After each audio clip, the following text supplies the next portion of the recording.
एक दिन तोंदुमल को रानी ने संदेश भिजवाया कि वह बड़ी मुश्किल में है और उनसे मिलना चाहती हैं। रानी का संदेश पाकर तोंदुमल तुरंत रानी से मिलने पहुंच गए। रानी जी, आपने इस सेवक को कैसे याद किया? तोंदुमल, हम एक बड़ी मुश्किल में फंस गए हैं। आप किसी भी तरह की चिंता ना करें और मुझे बताएं कि आखिर बात क्या है। दरअसल महाराज हमसे बहुत नाराज हैं। लेकिन क्यों? आखिर ऐसा क्या हुआ? एक दिन महाराज हमें एक नाटक पढ़कर सुना रहे थे और तभी अचानक हमें उबासी आ गई। बस इसी बात से नाराज होकर महाराज चले गए। तब से कई दिन बीत गए हैं, लेकिन महाराज मेरे पास नहीं आए हैं। मैंने महाराज से माफी भी मांगी, लेकिन महाराज पर इसका कोई असर नहीं हुआ। अब तुम ही मेरी इस समस्या का समाधान करो। आप बिल्कुल भी चिंता ना करें महारानी, आपकी समस्या दूर करने की मैं पूरी कोशिश करूंगा।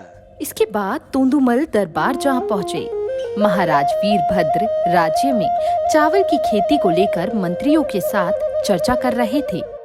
हमारे लिए राज्य में चावल की उपज बढ़ाना आवश्यक है। हमने बहुत प्रयास किए, लेकिन समस्या पूरी तरह खत्म नहीं हुई है।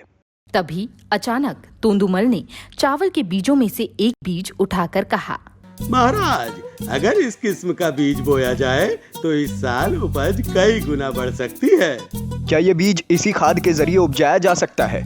हाँ महाराज, इस बीज को बोने के लिए और कुछ करने की जरूरत नहीं है, परंतु क्या तोंदुमल?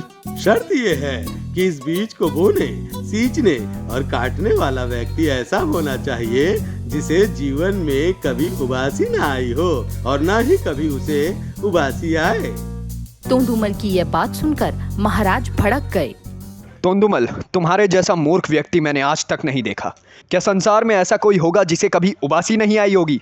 ओह, मुझे माफ करें महाराज, मुझे नहीं पता था कि उबासी सबको आती है। लेकिन मैं ही नहीं, महारानी जी भी यही समझती हैं कि उबासी आना बहुत बड़ा अपराध है। मैं अभी जाकर महारानी जी को भी यह बात बताता हूँ। तोंदुमल की बात सुनकर पूरी बात महाराज की समझ में आ गई।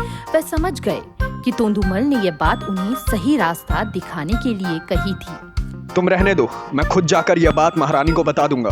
इसके बाद महाराज तुरंत महल जाकर रानी से मिले और उनके साथ सभी शिकायतों को दूर कर दिया।